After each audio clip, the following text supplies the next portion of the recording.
कल्पना करा, एका पत्रकार परिषदेत कॅमेरे सुरू आहेत, माईक समोर एक खासदार उभा आहे, आजूबाजूला कार्यकर्त्यांची गर्दी आहे आणि अचानक तो नेता म्हणतो, माझ्या नादी लागलात तर हॉस्पिटलमध्ये जाल, नाहीतर स्मशानात.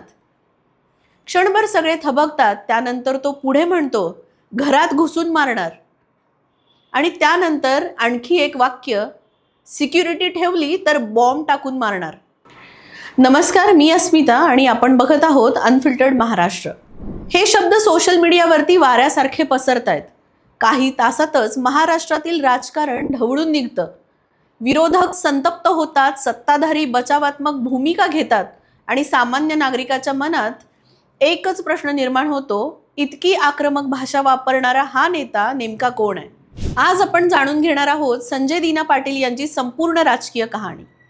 मुंबईच्या गल्लीबोळातून सुरू झालेला त्यांचा प्रवास, आमदार ते खासदार, राष्ट्रवादी ते शिवसेना, उद्धव ठाकरे ते एकनाथ शिंदे आणि अखेर महाराष्ट्राच्या राजकारणाच्या केंद्रस्थानी पोहोचलेलं हे वादळ. संजय दीना पाटील यांची गोष्ट अचानक सुरू होत नाही. त्यांची पार्श्वभूमीच राजकीय आहे. 16 जानेवारी 1969 रोजी मुंबईमध्ये त्यांचा जन्म झाला. त्यांचे वडील दीनानाथ उर्फ दीना पाटील हे मुंबईच्या राजकारणातील ओळखीचं नाव आहे. 1985 मध्ये ते मुलुंड विधानसभा मतदारसंघातून आमदार झाले होते. म्हणजेच राजकारण हे संजय पाटील यांच्यासाठी बाहेरून शिकण्याचं क्षेत्र नव्हतं, ते त्यांच्यासाठी घरातील वातावरणच होतं. लहानपणापासूनच सभा, मोर्चे, निवडणुका, कार्यकर्ते, राजकीय संघर्ष हे सगळं त्यांनी जवळून पाहिलं. मुंबईच्या कामगार वस्त्या, मध्यमवर्गीय मराठी कुटुंब आणि स्थानिक प्रश्न त्यांचा लवकर संपर्क झाला. याच काळात त्यांच्या व्यक्तिमत्वाचा एक वेगळा रांगडेपणा तयार झाला. आजही त्यांची भाषाशैली पाहिली तर ती अत्यंत थेट, आक्रमक आणि रस्त्यावरच्या राजकारणातून आलेल्या नेत्यासारखी वाटते. राजकारणात सक्रिय प्रवेश केल्यानंतर त्यांनी राष्ट्रवादी काँग्रेसची वाट निवडली. त्या काळात मुंबईमध्ये राष्ट्रवादी काँग्रेसला मजबूत करण्याचं काम सुरू होतं. संजय पाटील यांनी संघटनात्मक कामावरती भर दिला, कार्यकर्त्यांमध्ये वावर वाढवला, स्थानिक पातळीवरती प्रश्न सोडवण्याचा प्रयत्न केला आणि अखेर 2004 मध्ये त्यांना मोठं यश मिळालं. भांडूप विधानसभा मतदारसंघातून ते आमदार म्हणून निवडून आले. हा त्यांच्या राजकीय आयुष्यातील पहिला मोठा टप्पा होता. आता ते केवळ कार्यकर्ता राहिले नव्हते, ते लोकप्रतिनिधी झाले होते. पण खरी चर्चा सुरू झाली 2009 मध्ये. त्यावेळी मुंबई उत्तर पूर्व लोकसभा मतदारसंघातून त्यांना उमेदवारी मिळाली. समोर होते काँग्रेसचे दिग्गज नेते आणि केंद्रीय मंत्री राहिलेले गुरुदास कामत. त्या काळात गुरुदास कामत यांना पराभूत करणे जवळपास अशक्य मानलं जात होतं. मात्र निकाल लागला आणि संपूर्ण राजकीय गणितच बदललं. संजय दीना पाटील विजयी झाले. मुंबई हादरली. राजकीय विश्लेषक चकित झाले, कारण एका तुलनेने कमी चर्चेत असलेल्या नेत्याने राष्ट्रीय पातळीवरती मोठ्या नेत्याला पराभूत केलं होतं. हा विजय त्यांच्या कारकिर्दीतील सुवर्णक्षण ठरला. त्यांना राष्ट्रीय स्तरावरती ओळख मिळाली. मात्र राजकारणात यश कायम राहत नाही. 2014 मध्ये देशभर मोदी लाट उसळली. भाजप वेगाने वाढत होता. अनेक अनुभवी नेत्यांप्रमाणेच संजय दीना पाटील यांनाही या लाटेचा फटका बसला. भाजपचे किरीट सोमय्या यांच्याकडून त्यांचा पराभव झाला. संसदेतला त्यांचा प्रवास थांबला. अनेकांच्या मते त्यांची राजकीय कारकीर्द उताराला लागली होती. पण त्यांनी राजकारण सोडलं नाही. ते संघटनात्मक काम करत राहिले, कार्यकर्त्यांमध्ये सक्रिय राहिले आणि योग्य संधीची वाट पाहत राहिले. 2019 मध्ये एक मोठा निर्णय झाला. संजय दीना पाटील यांनी राष्ट्रवादी काँग्रेसला रामराम केला आणि शिवसेनेत प्रवेश केला. हा निर्णय अनेकांना धक्का देणारा होता, कारण राष्ट्रवादी आणि शिवसेना या दोन वेगळ्या विचारांच्या पक्षांमध्ये मोठं अंतर मानलं जात होतं. तरीही त्यांनी उद्धव ठाकरे यांच्या नेतृत्वाखाली शिवसेना निवडली. यामागे राजकीय गणित होतं की वैचारिक भूमिका, याबाबत अनेक चर्चा झाल्या. पण एक गोष्ट स्पष्ट होती, संजय दीना पाटील पुन्हा एकदा मुख्य प्रवाहात परतण्याचा प्रयत्न करत होते. 2024च्या लोकसभा निवडणुकीत त्यांना मोठी संधी मिळाली. शिवसेना उद्धव बाळासाहेब ठाकरे पक्षाकडून त्यांना उमेदवारी मिळाली.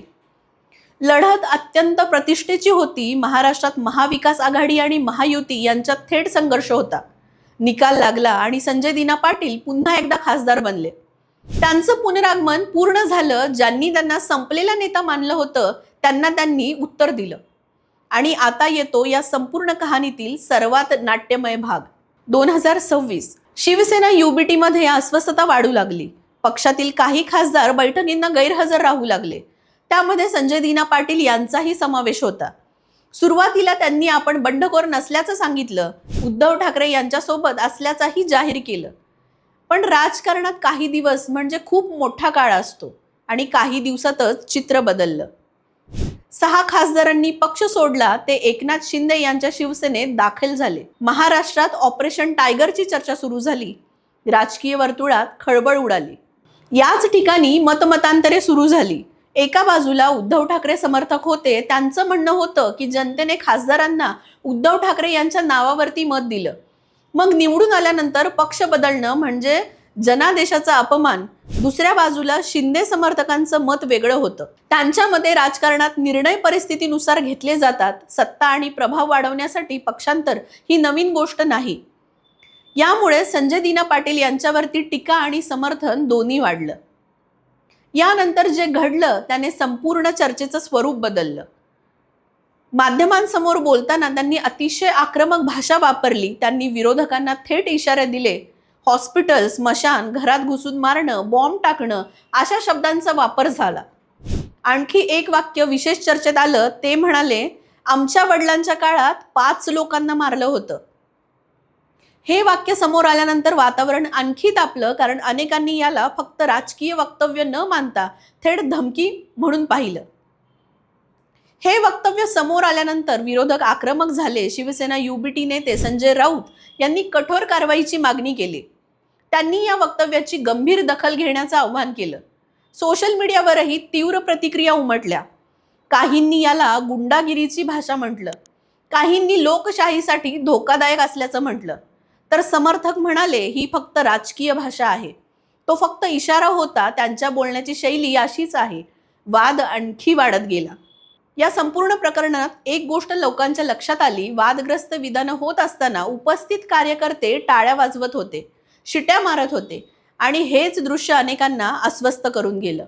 कारण प्रश्न फक्त एका नेत्याच्या वक्तव्याचा नव्हता, तर प्रश्न होता राजकीय संस्कृतीचा. हिंसक भाषेला प्रोत्साहन मिळतंय का? लोकशाहीतील मतभेद आता धमक्यांपर्यंत पोहोचले आहेत का? हा मोठा प्रश्न निर्माण झाला. मात्र एक गोष्ट लक्षात घेतली पाहिजे, संजय दीना पाटील हे एका दिवसात चर्चेत आलेले नेते नाहीत. त्यांच्या मागे जवळपास 3 दशकांचा राजकीय अनुभव आहे. आमदार, खासदार, राष्ट्रवादी, शिवसेना, उद्धव ठाकरे, एकनाथ शिंदे या सगळ्या टप्प्यातून त्यांची राजकीय प्रतिमा घडली आहे. ते स्टुडिओ पॉलिटिक्स करणारे नेते नाहीत. ते मैदानातले नेते आहेत. त्यांची भाषा ही रांगडी आहे, आक्रमक आहे. पण आजच्या सोशल मीडिया युगात प्रत्येक शब्दाची किंमत वाढली आहे आणि म्हणूनच त्यांचं वक्तव्य राष्ट्रीय चर्चेचा विषय बनलं. आता सर्वात महत्त्वाचा प्रश्न, या वादाचा शेवट कुठे होणार? त्यांच्यावर कायदेशीर कारवाई होणार का? त्यांची प्रतिमा मजबूत होईल की खराब? मतदार त्यांना स्वीकारतील की नाकारतील?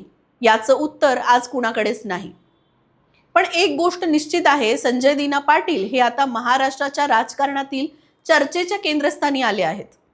त्यांची प्रत्येक हालचाल लक्षपूर्वक पाहिली जाणार आहे आणि पुढील काही महिने त्यांच्या राजकीय भविष्याचा निर्णय घेणारे ठरू शकतात. कारण महाराष्ट्राच्या राजकारणात सध्या विचारसरणीपेक्षा सत्ता, निष्ठेपेक्षा गणित आणि जनादेशापेक्षा पक्षांतराची चर्चा अधिक महत्त्वाची ठरताना दिसत आहे. संजय दीना पाटील यांची कथा ही फक्त एका नेत्याची कथा नाही, ती महाराष्ट्राच्या बदलत्या राजकारणाची कथा आहे. आणि म्हणूनच हे प्रकरण इथे संपत नाही. खरी कथा अजून पुढे लिहिली जाणार आहे. अशाच ताज्या घडामोडींसाठी आणि विश्लेषणांसाठी आपल्या चॅनलला सबस्क्राईब करायला विसरू नका. तसेच लाईक आणि शेअरही करायला विसरू नका. धन्यवाद.